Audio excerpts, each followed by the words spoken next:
Here in South Africa, we're in the third day of our lockdown, and a number of questions have arisen about the lockdown.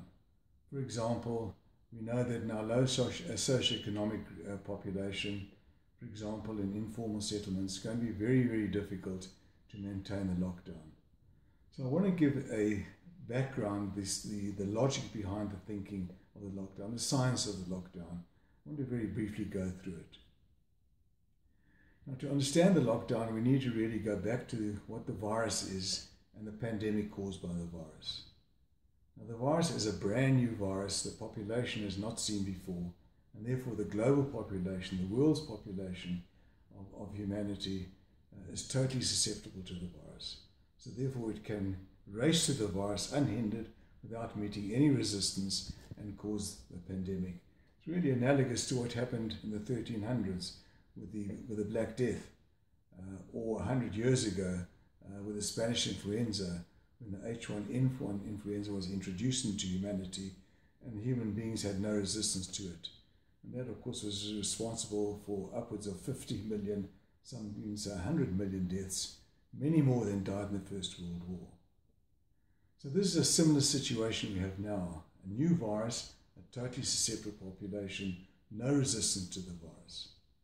Now clearly, if we had an effective vaccine, that would certainly bring the pandemic down, would stop it in its tracks. But unfortunately, there will not be a vaccine this year.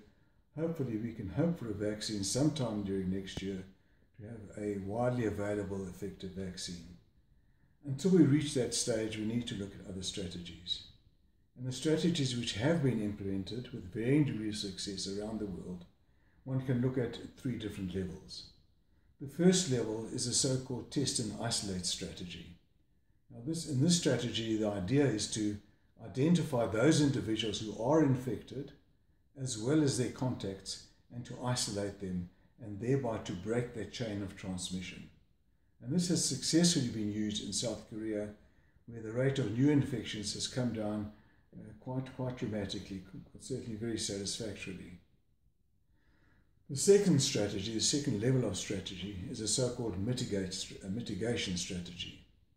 The idea behind this strategy is to control or manage the amount of infection going into the community by various control means, and to try and limit those infections into the younger age group where the infection is much less severe, and to thereby get the population to be immune, to develop what's called a herd immunity or population immunity, and control it that way.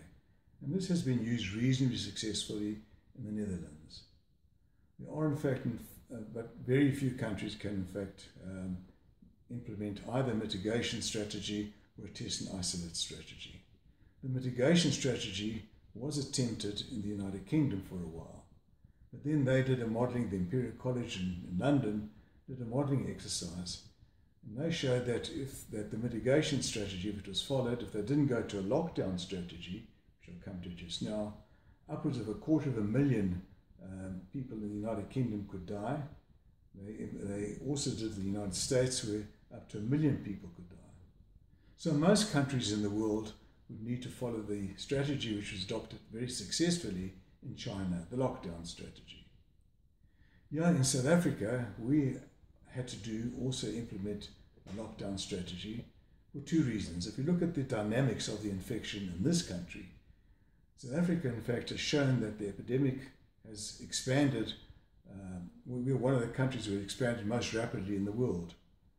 Our first imported case, was recognized on the 5th of March, one case.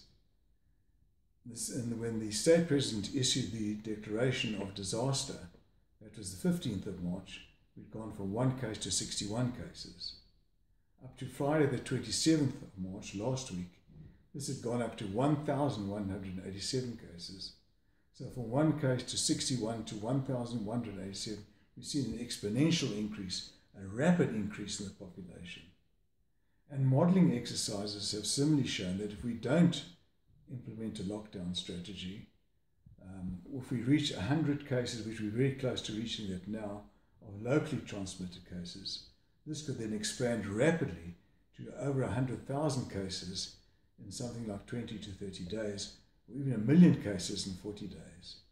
So a lockdown strategy was really, we were compelled to institute it to try and avert that kind of scenario. And that's really the basis, the scientific base, the logic, the thinking behind the lockdown strategy. It is a draconian strategy, a strategy which demands a lot of sacrifices, but it's the only way that we can really slow down that infection to a point that the healthcare system can cope with.